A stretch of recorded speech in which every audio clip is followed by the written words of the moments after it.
जिस दिन आरव ने आखिर बार नैना का हाथ छोड़ा था, उस दिन उसकी आंखों में आंसू नहीं, एक फैसला था। वह हार चुका था, मगर उसके भीतर प्रेम अब भी जीवित था। उसे बस यही समझ नहीं आया, नैना लौट कर क्यों नहीं आ रही थी। आरव और नैना की मुलाकात एक छोटे से पुस्तकालय में हुई थी। नैना हर रविवार वहां बैठकर घंटों किताबें पढ़ा करती थी। आरव किताबें कम पढ़ता था, मगर उसे चुपचाप देखा करता था। दोनों के बीच पहली बातचीत भी एक किताब को लेकर हुई थी। नैना ने मुस्कुराकर पूछा, आप यह किताब पढ़ चुके हैं क्या? आरव ने धीरे से कहा, नहीं, लेकिन आपकी पसंद पर भरोसा है। नैना उसकी बात सुनकर पहली बार खुलकर मुस्कुराई थी। उस छोटी सी मुस्कान ने आरव के भीतर बहुत कुछ बदल दिया। धीरे धीरे उनकी मुलाकातें बढ़ी और बातें भी गहरी होती गई। दोनों ने अपने छोटे छोटे सपने एक दूसरे से बांटने शुरू किए। नैना चाहती थी उसका अपना छोटा विद्यालय हो किसी दिन।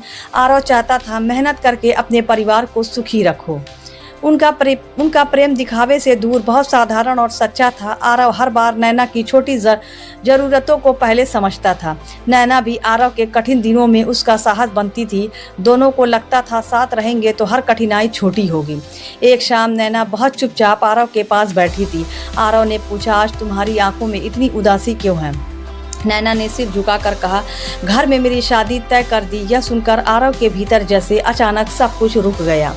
उसने कांपती आवाज में पूछा, क्या तुम उस रिश्ते से खुश हो? नैना ने आंखों में आंसू भर कर कहा, मैं तुम्हारे साथ खुश हूँ। आरव ने उसका हाथ थाम कर कहा, फिर हम पीछे नहीं हटेंगे। दोनों ने तय किया वे परिवार को अपने प्रेम के बारे में बताएंगे, लेकिन प्रेम जितना सच्चा था, परिस्थितियाँ उतनी ही कठोर थी। नैना के पिता को आरव गरीब और साधारण लड़का लगता था। उन्हें लगता था आरव उनकी बेटी को सुख नहीं दे पाएगा। उन्होंने नैना को समझाया, प्रेम से घर नहीं चलता बेटी। नैना बहुत देर तक रोती रही, मगर उसने हार नहीं मानी। आरव ने भी अपने आत्मसम्मान को कभी किसी के सामने नहीं झुकाया। उसने कहा, मैं तुम्हें मांगने नहीं, तुम्हारे योग्य बनने आऊँगा। नैना ने विश्वास से कहा, मैं तब तक तुम्हारा इंतजार करूँगी। आरव ने दिन रात मेहनत करनी शुरू कर दी थी। उसने छोटी नौकरी छोड़ी और अपने मित्र के साथ काम शुरू किया। कमाई कम थी, मगर उसके सपने पहले से बहुत बड़े थे। वह हर महीने थोड़ा पैसा बचाकर अपना घर बनाना चाहता था। उधर नैना के घर में उसकी शादी की तैयारी शुरू हो गई। नैना हर दिन भीतर से टूटी, मगर आरव पर विश्वास करती रही। वह जानती थी आरव कठिन रास्ते से लौटने वाला नहीं था, मगर उसे यह नहीं पता था कोई उनके बीच दीवार बन चुका था। नैना का बड़ा भाई समीर आरव को बिल्कुल पसंद नहीं करता था। उसे लगता था आरव उसकी बहन के भविष्य के योग्य नहीं है। एक दिन उसने आरव से अकेले मिलकर कठोर शब्द कहे। समीर बोला, नैना को भूल जाओ, यही उसके लिए अच्छा होगा। आरव ने शांत स्वर में कहा, मैं उसे छोड़ सकता हूँ। समीर ने राहत की सांस ली, मगर आरव ने आगे कहा, लेकिन उसका सम्मान और उसका विश्वास कभी नहीं छोड़ सकता। समीर ने पहली बार उसकी आंखों में सच्चाई देखी थी। कुछ दिनों बाद आरव ने नैना से मिलने की कोशिश की, लेकिन नैना हर बार उससे मिलने से किसी तरह बच रही थी। आरव ने कई संदेश भेजे, मगर कोई उत्तर नहीं मिला। उसे समझ नहीं आया अचानक नैना इतनी दूर क्यों हो गई। आखिर एक दिन नैना स्वयं आरव के सामने आ गई। उसकी आंखें लाल थीं और चेहरा पहले से ज़्यादा उदास था। आरव ने पूछा, क्या तुमने मुझे छोड़ने का फैसला कर लिया? नैना ने बिना उसकी ओर देखे कहा, हाँ, अब सब खत्म है। आरव कुछ क्षण बिल्कुल शांत खड़ा रहा, फिर मुस्कुराने लगा। उस मुस्कान के पीछे उसका पूरा संसार बिखर चुका था। उसने पूछा, क्या तुम सच में यह अपने मन से कह रही हो? नैना ने कांपते हुए कहा, हाँ, मैं अब तुमसे प्रेम नहीं करती। आरव ने उस दिन पहली बार अपने प्रेम के सामने हार मानी। उसने नैना को रोकने के लिए एक कदम भी आगे नहीं बढ़ाया। बस इतना कहा, अगर यही तुम्हारी इच्छा है, मैं चला जाऊंगा। नैना मुड़ी और तेज कदमों से वहां से चली गई, लेकिन जैसे ही वह रास्ते के मोड़ पर पहुंची, रो पड़ी। उसने पीछे मुड़कर आरव को देखा, मगर वह वहां नहीं था। उसके हाथ में एक छोटी सी पोटली थी जिसे वह छिपा रही थी। उस पोटली में आरव के लिखे सारे पुराने पत्र थे। असल में नैना ने प्रेम खत्म नहीं किया था, बल्कि उसे बचाया था। समीर ने उसे धमकी दी थी कि आरव का जवाब बर्बाद कर देगा, आरव का जीवन बर्बाद कर देगा। उसने आरव के काम में झूठी शिकायत करने की योजना बनाई थी। नैना जानती थी आरव अपना सम्मान खोकर कभी सुखी नहीं रहेगा, इसलिए उसने अपने प्रेम को अपने ही हाथों से तोड़ दिया। वह चाहती थी आरव उससे नफरत करे और आगे बढ़ जाए। उसे लगा उसकी नफरत आरव को उसके दर्द से बचा लेगी, लेकिन प्रेम नफरत से खत्म नहीं होता, वह भीतर छिप जाता है। आरव ने अगले कई महीनों तक स्वयं को काम में झोंक दिया। उसने किसी से नैना के बारे में बात करना बंद कर दिया। लोग समझते थे वह नैना को भूल चुका है, मगर हर रात उसकी मेज पर वही पुराना पत्र खुला रहता था। एक रात उसने नैना का आखिरी पत्र फिर पढ़ा। उसमें लिखा था, मुझे भूल जाना यही तुम्हारे लिए अच्छा होगा। आरव ने पत्र सीने से लगाया और धीरे से कहा, मैं तुम्हें भूलने की कोशिश कर सकता हूँ, मिटा नहीं सकता। समय बीतता गया और आरव का काम धीरे धीरे सफल होने लगा। जिस लड़के को कभी गरीब समझकर ठुकराया गया था वही आगे बढ़ा। उसने अपना छोटा सा घर खरीदा और माँ को साथ रखा, लेकिन उस घर में एक खाली कमरा हमेशा बंद रहता था। उस कमरे में नैना की पसंद की किताबें रखी थी।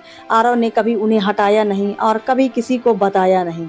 उसे लगता था शायद उसका प्रेम किसी दिन लौट आएगा, मगर 3 साल बीत गए और नैना फिर भी नहीं आई। एक दिन अचानक आरव के दरवाजे पर समीर खड़ा था। आरव ने उसे देखकर कोई शिकायत नहीं की और भीतर बुलाया।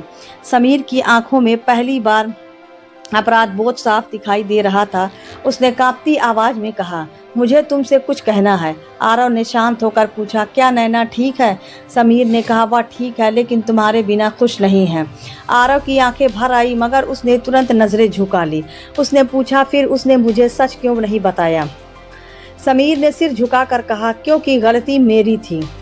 उसने बताया कैसे उसने नैना को आरव से दूर किया था।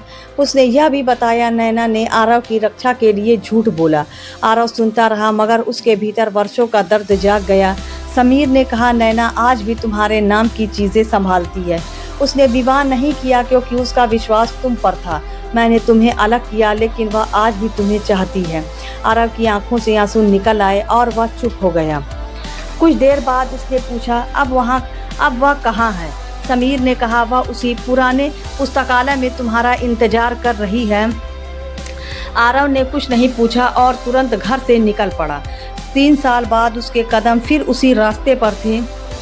पुस्तकालय के बाहर पहुंचकर उसके कदम अचानक रुक गए। कांच के भीतर नैना वही पुरानी किताब पढ़ रही थी। उसके बालों में अब हल्की सी सफ़ेदी दिखाई देने लगी थी, लेकिन उसकी आंखों में आरव के लिए वही पुराना इंतज़ार था। आरव धीरे धीरे उसके सामने जाकर खड़ा हो गया। नैना ने सिर उठाया और दोनों कुछ देर चुप रहे। आखिर नैना की आंखों से आंसू बहने लगे और वह बोली, तुम सच में आ गए, जबकि मैंने तुम्हें आने से रोका था। आरव ने कहा, मैं हार गया था, मगर मेरा प्यार नहीं। नैना ने रोते हुए पूछा, क्या तुमने मुझे कभी माफ़ किया? आरव ने उसकी ओर देखते हुए कहा, माफ़ करने के लिए लौटना जरूरी नहीं, लेकिन सच जानने के बाद तुम्हें अकेला छोड़ना मेरे लिए संभव नहीं। नैना ने सिर झुकाकर कहा, मैंने तुम्हें बहुत दर्द दिया। आरव ने कहा, तुमने मुझे दर्द दिया, लेकिन धोखा नहीं दिया। धोखा वह था जिसने हमें अलग किया और तुम्हें मजबूर किया। तुमने अपना सुख छोड़ा ताकि मेरा सम्मान बचा रहे। नैना ने पहली बार आरव का हाथ थामा और रो पड़ी। उसने कहा, मैं सोचता था तुम मुझे भूल जाओगे। आरव मुस्कुराया और बोला, सच्चा प्रेम भूलता नहीं, बदल जाता है। वह शिकायत से निकलकर दुआ बन जाता है। अगर सच्चा हो, उस दिन दोनों ने कोई बड़ा वादा नहीं किया। उन्होंने बस एक दूसरे से सच बोलने का वादा किया। उन्होंने समझ लिया, प्रेम केवल साथ रहने का नाम नहीं है। प्रेम वह शक्ति है जो दूर रहकर भी किसी की रक्षा करे। आरव ने नैना से कहा, अब मैं तुम्हें पाने की जिद नहीं करूंगा। अगर तुम मेरे साथ चलना चाहो तो बराबर बनकर चलना। नैना ने आंसू पोंछकर कहा, मैं तुम्हारे पीछे नहीं चलूंगी, मैं तुम्हारे साथ चलूंगी, क्योंकि अब हमारा प्रेम डरता नहीं। दोनों धीरे धीरे पुस्तकालय से बाहर निकल आए। सड़क वही थी, मगर इस बार उनके कदम अलग थे। पहले वे प्रेम पाने के लिए लड़ रहे थे, अब उसे समझ चुके थे। उन्होंने जाना, रिश्ते विश्वास से बनते हैं और सम्मान से टिकते हैं।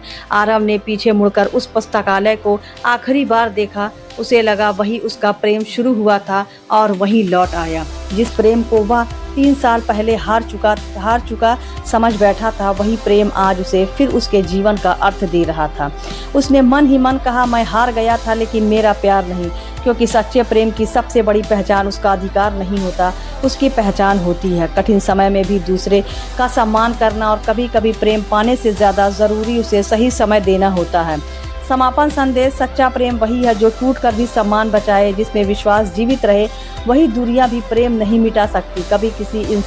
कभी किसी सच्चे इंसान को परिस्थितियों के कारण खो मत देना, क्योंकि कुछ लोग चले जाए तो जीवन भर वापस नहीं आते, और कुछ प्रेम देर से लौटते हैं मगर जीवन भर साथ रहते हैं।